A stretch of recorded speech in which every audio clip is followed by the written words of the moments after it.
Welcome, what's up, Rafi, to the Entrepreneurs Organization EO podcast.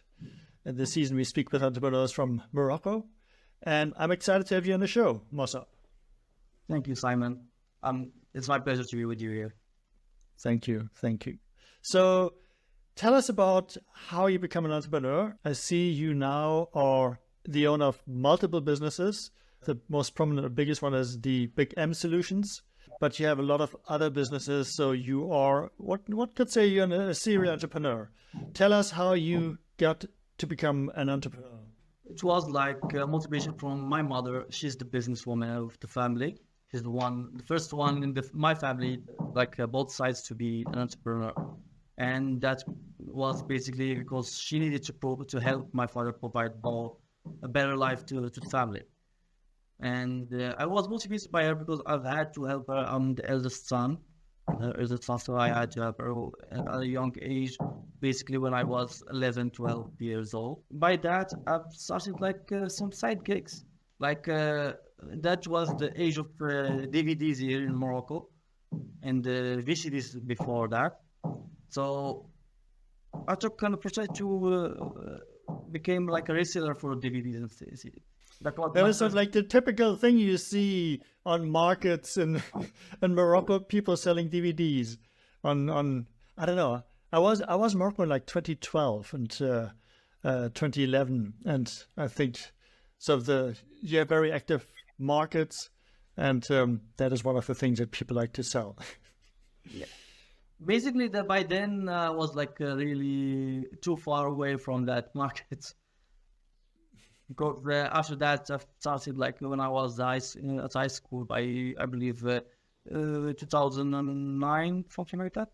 I started working on other projects. So before that, on side projects, that at the beginning of online freelancing, 2008, I was just learning the basics of programming and pretending that I know more that I know, and learning on the way, getting a job and learning while doing that job. And after that, started the dropshipping. Was beginning of it, in 2009, 2010. So I was lucky because I was on the beginning of multiple businesses that just started booming while I'm joining them. And in total, how many businesses have you started since then? I can't remember exactly, to be honest, because multiple businesses that where I'm now is just basically just my failure or my lessons, as I like to call them, they're not failures because they're failures only if you learn nothing from them. I've tried basically almost anything you can think of. Everyone worked in interior design and selling furniture industries. I've been a business consultant while I was just in school. That was one of the weirdest jobs I've ever had. I've never been an employee because I've been exposed to the business market, as an entrepreneur when I was too young to know anything about being employed. I've tried to get a job but it didn't last over a week because I didn't like what they've been doing, and I saw some opportunities. Then I quit just in a week to start to be the supplier of that business that hired me for that week. Isn't that the story of a lot of entrepreneurs, that they are unemployable and end up having to be entrepreneurs because there's no other place for them in the world than just to start their own companies and run their own businesses? I tried to get in the job multiple times when just I stopped a business, something like that, but I never could. I get the job, but then I reject the offer just because I can't do that. And to our listeners, we are aware of the hammering in the background, but I think we can live with that. We'd rather do the recording now instead of postponing that. So please bear with us, but it'll be over soon, hopefully. Cool. With that out of the way, take us fast forward to basically two companies. The one that I mentioned in the introduction, which is the Big M Solutions. And then let's also talk about your social enterprise, Copilot, I think, what you do there? Because I think you're doing amazing work here, and I'd really love our listeners to hear more about that. So let's start with Big M. Okay, Big M Solutions is basically a tech company. It's a holding of multiple tech startups. We have some startups in US, Canada market now, and Morocco. We're working on other startups, or maybe just acquiring startups and helping them in the ideation phase. That's mainly the job of Big M Solutions. And we have reached our marketing department there. We have big customers for digital marketing. But the new project that I'm excited about is Copilot. Is as a sort of project, and its main objective is to help you, young people in Africa. We started from Morocco because I'm based here in Morocco now, and it started as a need. We needed skilled people. We have people that are motivated, self-taught, but they don't know how to use their knowledge. So we checked it through a bootcamp of 2 to 6 months. The average is 3 months now, and mostly they're between 2 and 4 months. From that, we help them get their first job or their first internship. So who are these people? So like what age? Like late teenagers or older? By law, they must be older than over 18. And because we've been approached for this program initially by the government, and they have a program for 18 to 35. So we kept working even without the government because they're not backing us now. We're working from our pockets. And we still keep in that age group, working with that same age group, 18 to 35. Working with people that either have a degree or with no formal education. And we help them build skills to build careers and better life for them and their family. And how do you choose them? Sort of, what do they have to bring to the table in order to be accepted by you? Actually, we don't ask much. Just we put them through a pool just to select the ones that really are motivated. They're gonna stick with us to the end because that bootcamp is not easy. It's not easy to be like, yes, 2 months, but it's a hard 2 months. You're gonna work here, really to get there. Because when we work, we focus on work ethics and on how you get yourself out of any kind of trouble. Because you're a product that you're going to sell to enterprises to choose you, like to prefer you from an experienced person. Someone with no experience with just a bootcamp of 2 to 6 months going to be preferably hired after our program than experienced people. And we have companies that refused before that to hire people with no higher degree, like with no master's degree or engineering degree. But now they hire people from us. So what you're teaching is more like, could you say, social skills? Like, as you said, work ethic and, I don't know, that's not communication or maybe the core of what we're teaching. But we're teaching specific jobs. Like, for example, we're training someone to be exactly video editor. Not general like media guy, no, only video editor. Specific job. Very specialized. Yeah, for a community manager, for example. They're not the general marketer that we adapt him, like reduce a lot of things that he learned just to adapt it to a job of community manager. No, we train him for, like, for example, community management is 2 months bootcamp. We train him to learn everything about community management.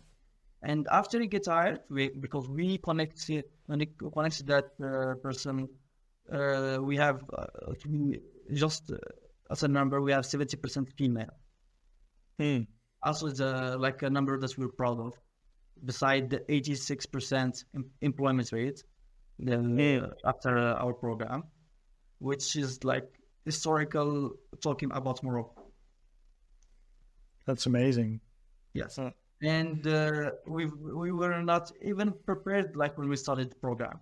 It's just been called, you have a couple of days to prepare for the disco.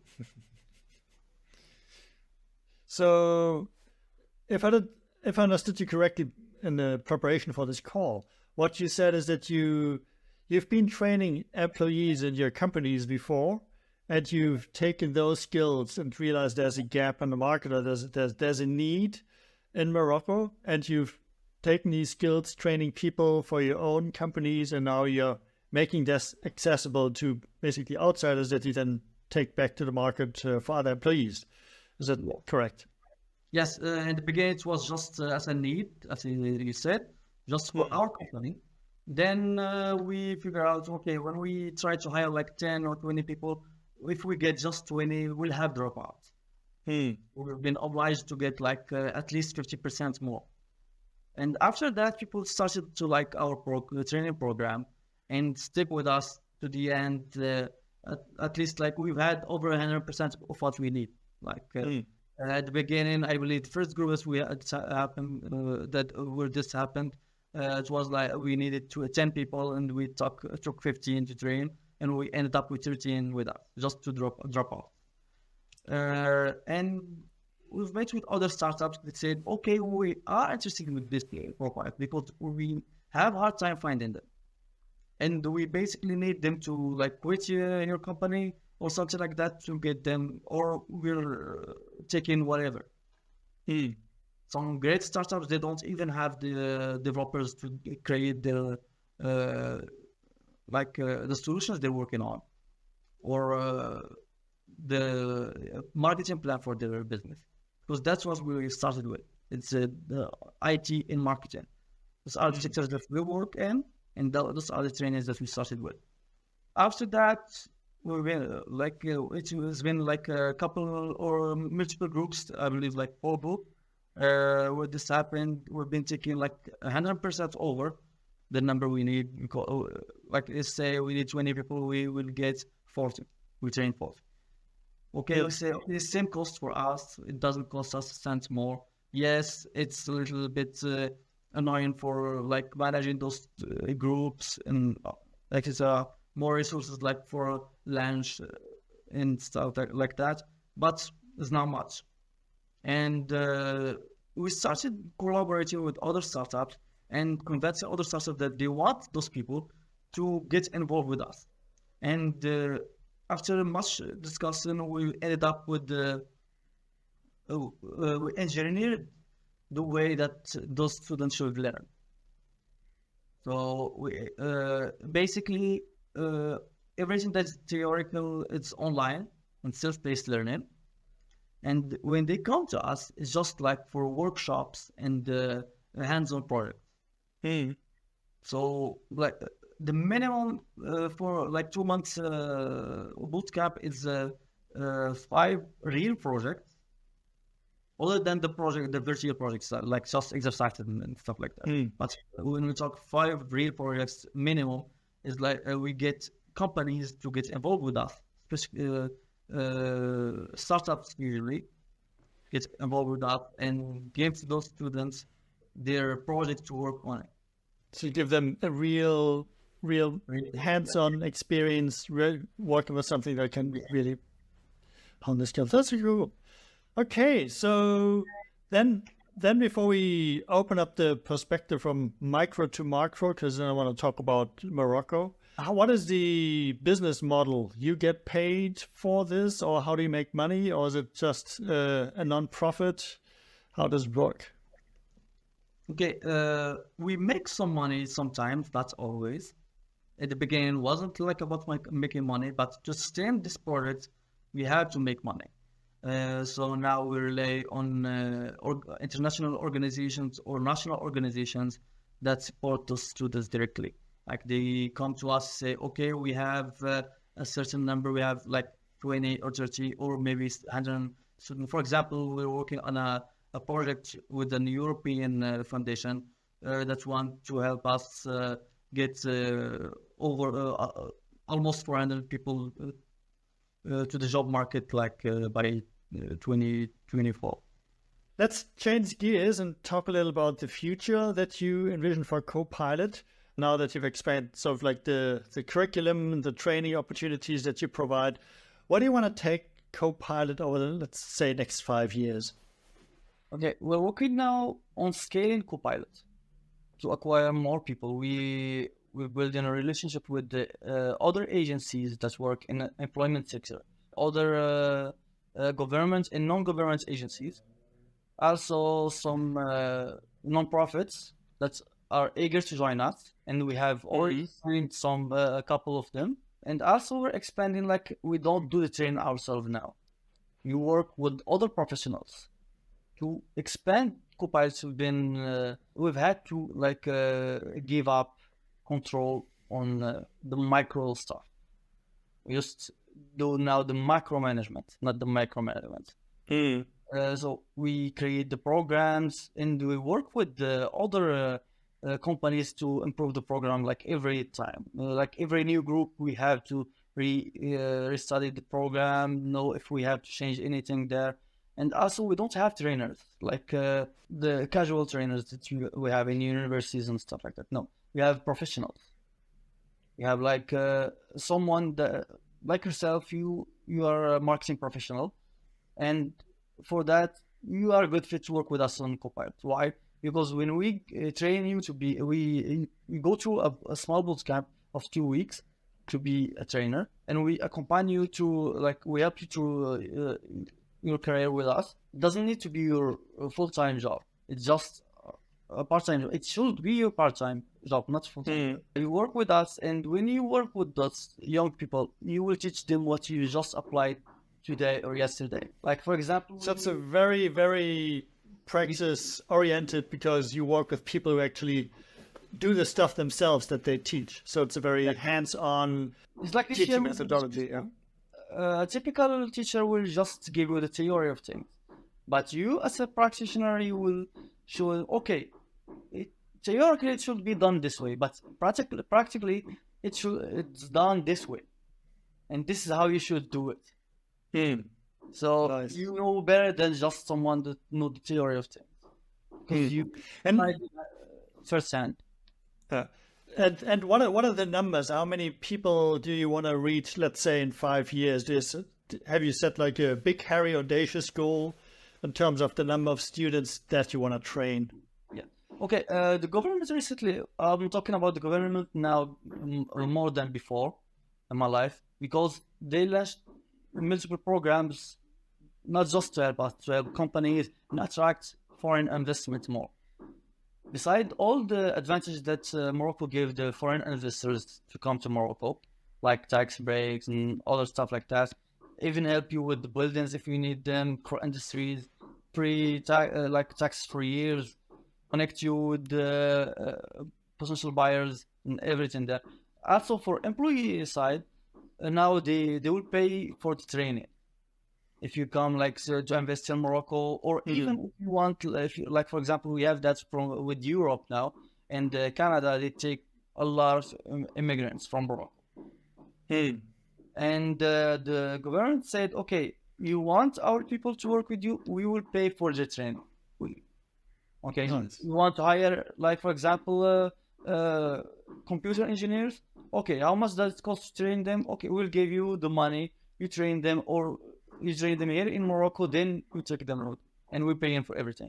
And they pay more if you come to Morocco to invest, because Morocco is really made since I believe 2014 starts attracting more and more outsourcing jobs. We have areas that's called nearshore and offshore, just for offshoring jobs and nearshore jobs. Okay, Mossab. So let's talk about what the future holds. We've spoken about what you are currently doing, and give our listeners an idea of where you want to take your business over the next 5 years, let's say.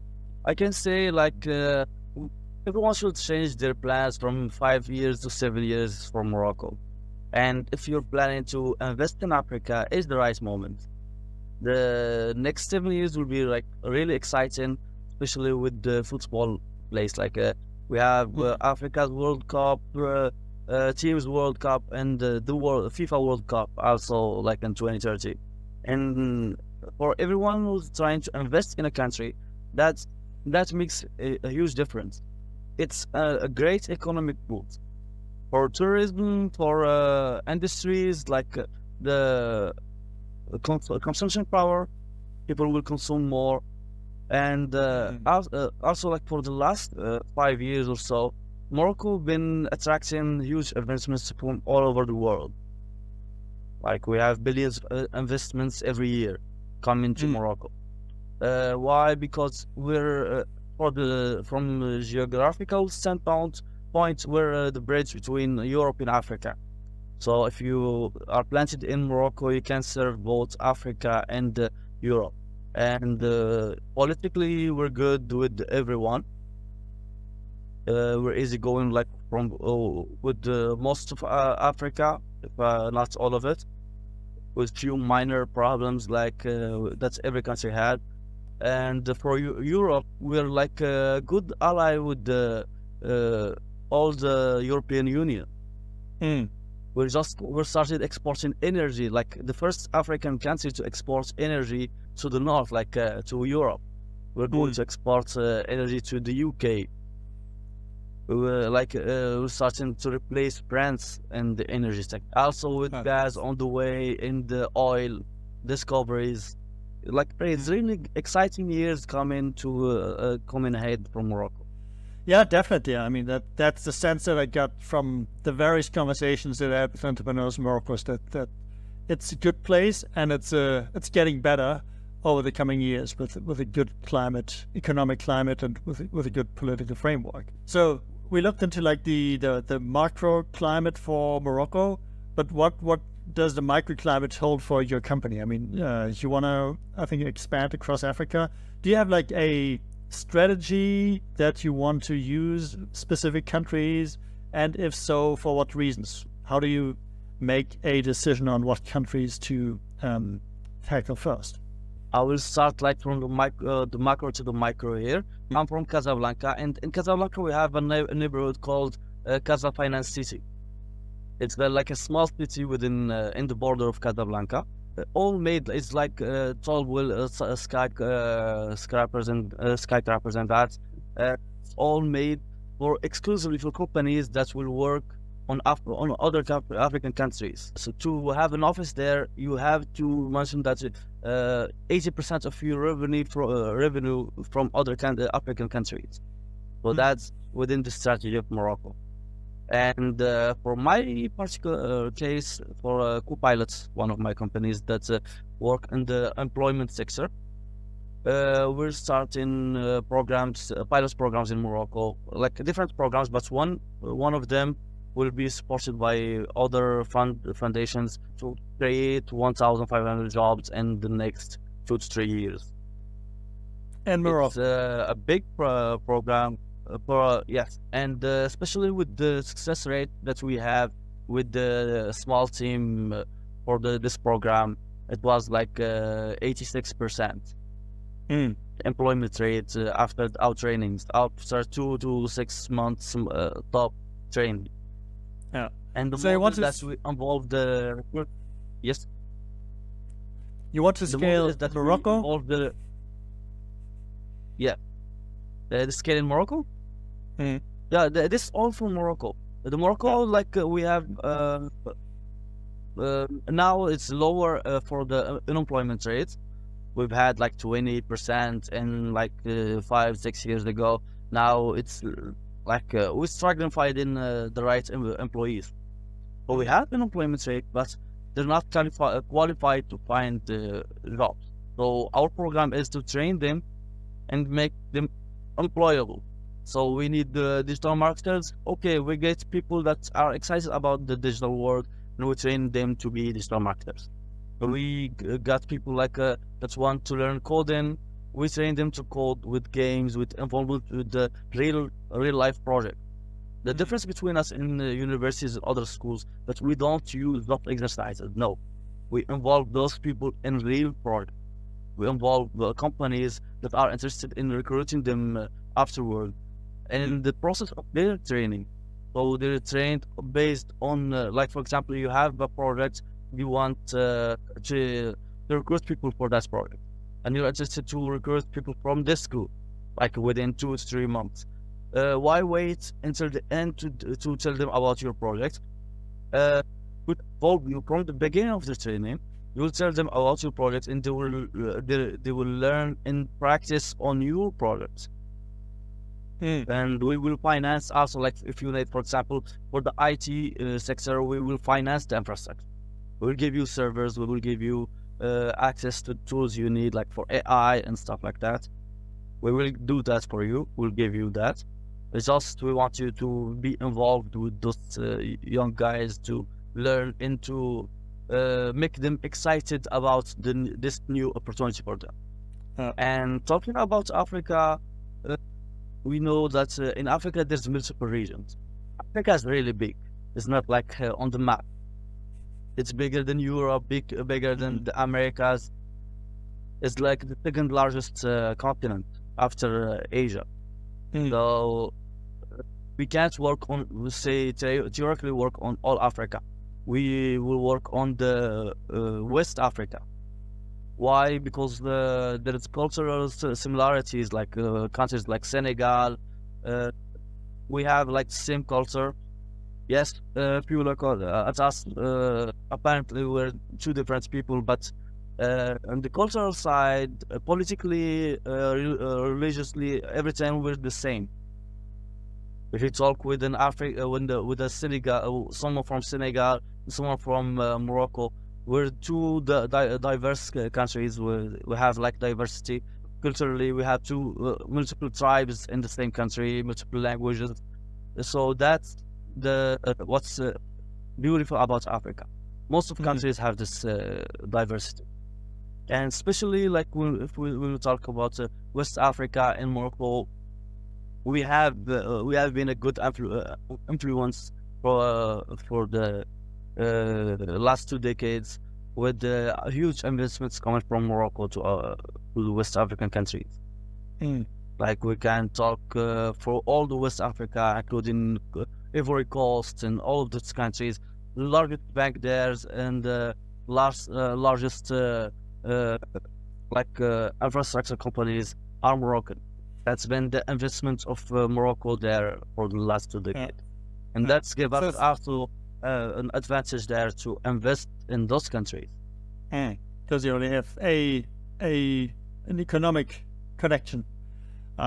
So Senegal first. What other? And I hear you say that it's about cultural proximity or cultural similarity. After Senegal, is it sort of like West Africa, French-speaking Francophone Africa, and after that, probably further afield, English-speaking in other African countries? Is that sort of like the rough roadmap, or are there other criteria that you look into when considering what countries to expand to? Actually, we're just working to collaborate with everyone, because our model is not based that we control everything. We will it's like franchising. We will train you to do something and let you do it. Let you have your there's profit, because this is a social enterprise, but it's an enterprise. So the profit side, we will teach you how to profit from it, everything, and the outcome will be helping your country or helping your city. Like for example, we worked with people that have been unemployed for the last 2 or 3 years and didn't have an opportunity. After 1 or 2 months training, they already landed a job, a decent job with a decent pay, not just any job. Like for example, we will do these interviews mid the training. We'll ask them what's the wages that they're looking for. They say, okay, we're looking for this. No, that's too low. We don't want to work with you to get that wage. We're working with you to get this wage. So that's the impact of Copilot. Exciting. Great. It's always exciting to see projects, companies that combine business with a social impact. And fascinating to see that you're doing this from Morocco, facing the rest of Africa. Who are you interested in speaking with? So if somebody is listening to you and is thinking about reaching out to you, who are you particularly interested in connecting with?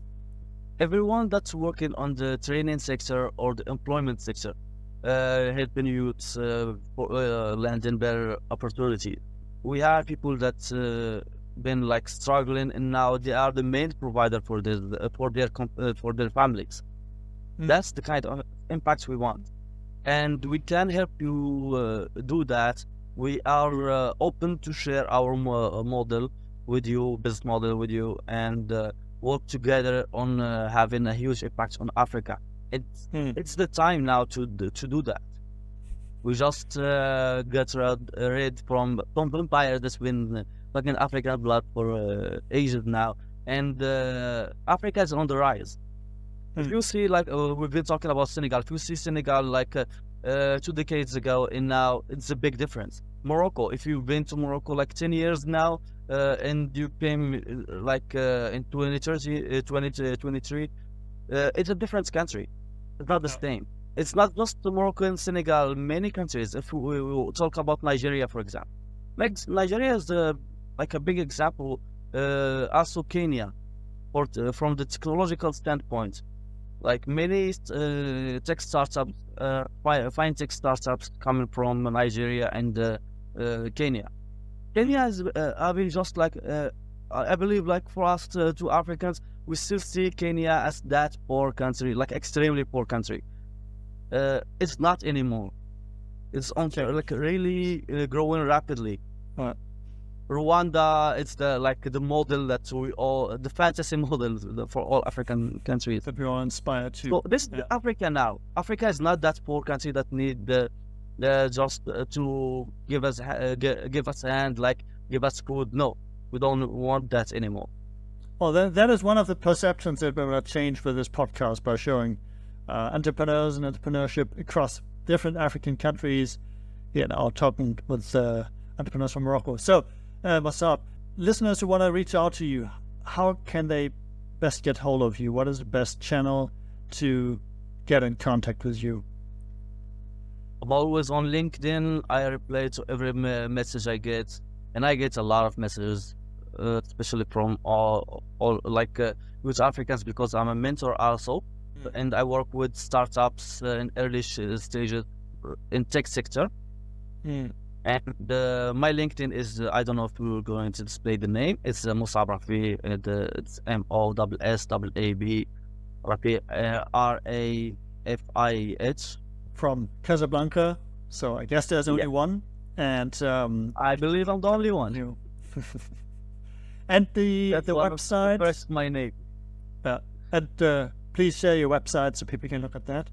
Yes, my company website is Big M Solutions. It's Big M only solutions.net. BigMSolutions.net.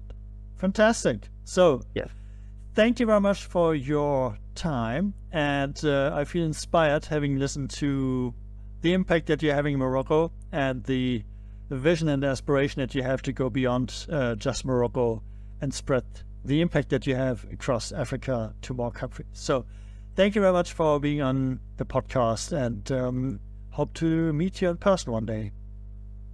Yes, sure, Simon, and thank you for this initiative from your side.